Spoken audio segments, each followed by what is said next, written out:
Ano ba yan? Ekonin, may LQ nga ba dahil sa Kimpaw tandem? Or for publicity lang? I'm overheated, can hardly sleep at night, doing crazy dreaming. You're the reason why. Hiding by the baby.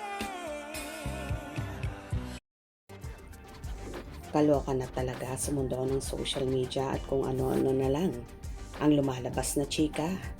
May isang fan na nagpost at sinasabing may LQ daw si Mata at si Wala lang dahil pumuslit na puntahan si Kuya ni Mata, pero ignore dahil nakafocus lang kay ate ko si Kuya. Source siyan. So, legit ang chika. Dahil sa post ng fanay na ito, kaya naman inulan ng komento ang naturang post na yun. Ha ha ha ha, di pa kasi. Naka-move on. Si Mata, ngiting pilit. Ha ha ha ha. Tagal ng issue yan, 2022 pa. Si Kim na ang nababash dahil lang dyan sa girlfriend daw ni P na tinalikuran, which is di naman daw nagkarelasyon. Ewan sa kanila, si Kim nadadamay sa kanila, ba't nila hilahin si P pabalik dyan sa girlfriend, di pa makamove on. Siya ang hilahin pabalik ng matahimik na si Kim.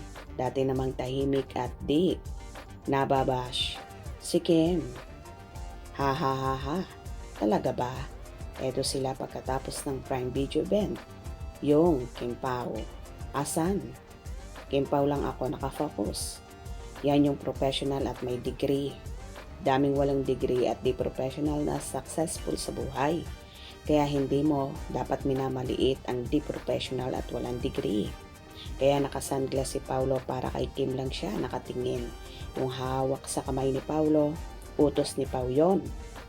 Yan ang totoo. Baka gusto lang mag-hi, hello, no malice at all. Buti nga at least nakamove on na siya.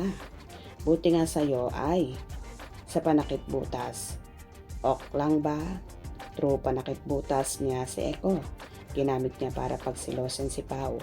Kita nyo na una sila Kimpaw pero walang confirmation na sila while ang Ekonin habang nagtaping sa Lavender Fields.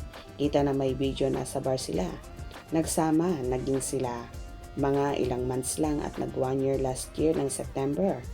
Kita sa anniversary nila last beach. Pero iba siya kay Eko.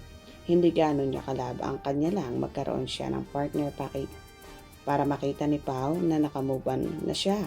Pero hindi pa pala. Hanap ng paraan para mapansin. Baka siguro nagalit si Eko or nagselos dahil doon sa event ng Prime. It's not true. Gimmick lang yan para pag-usapan. Kasi may paparating silang teleserye with Wala lang. Maybe next month daw. We'll just focus on Kimpaw World Tour and the Alibi.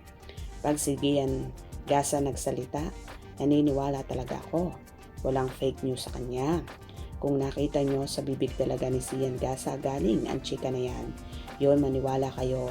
Pero sabi-sabi lang, Kimpaw ako sa tingin ko, naman di siguro gagawin yun ni Janine, lalo't kasama nila mga boyfriend at girlfriend sa bawat isa.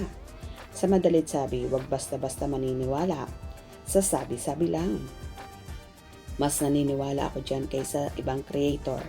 Nagkakalat ng halatang fake news. Agree ako. Nung kay Chi galing ba sa bibig niya, post lang niya. Bakit need ba ng confirmation talaga na idan sa bibig? Katulad kay OG, Diaz at Christy sa bibig pero hindi naman lahat legit. Invento lang din. May source nga na hindi daw nagpansinan sa taping. May behind the scenes sa serye nila, doon daw nagtambay kay Mon Confiado si Eko. Ako din kay Sian Gasa naniwala lahat ng balita niya totoo. Mas yun pang OG at Christy minsan invento lang. Ba't ko nasabi na totoo siya? Magbalita kay Chippy Lomino siya ang nagbalita na hiwalay na sila ng billionaire. That's right, heist naman. Ngayon sa kabila ginagamit ang Kimpaw para pag-usapan ang teleserye nila. Kaya huwag na tayo makisali sa laro nila. Focus lang tayo sa Kimpaw. May source nga na hindi daw nagpansinan sa taping. May behind the scenes sa serye nila. Doon daw nagtampay kay Mon Confiado si Echo. Pag siyan gasa na source, totoo yan. Recent lang kay Chief Filomeno, wala nga nakakalam na ilang weeks na palang hiwalay. Hindi binabalita ni Sian Gaza. Ha ha ha ha. With family pa yan. Sana naman may paganyan ang Kimpaw. Lola, ano na? Ha ha ha ha. Ito na kaya ang pag-usapan natin. Kailan yan? Bago ba yan? Ngayon ba lang yan? Sa AI naman kumakapit, pakibalik sa AI, paayos ang prompt kasi halata masyado sa seatbelt ni Paulo. July hanggang August maiksi lang kasi may kasunod sa kanila Sharon at Barbie. O diba? Kaloka na lang at sinasabing may LQ nga daw ang Econin dahil nga ba sa Kimpaw? Kayo ba naniniwala sa kumakalat na balitang ito or gimmick lang ang lahat? Hope you enjoyed. Please subscribe for more info.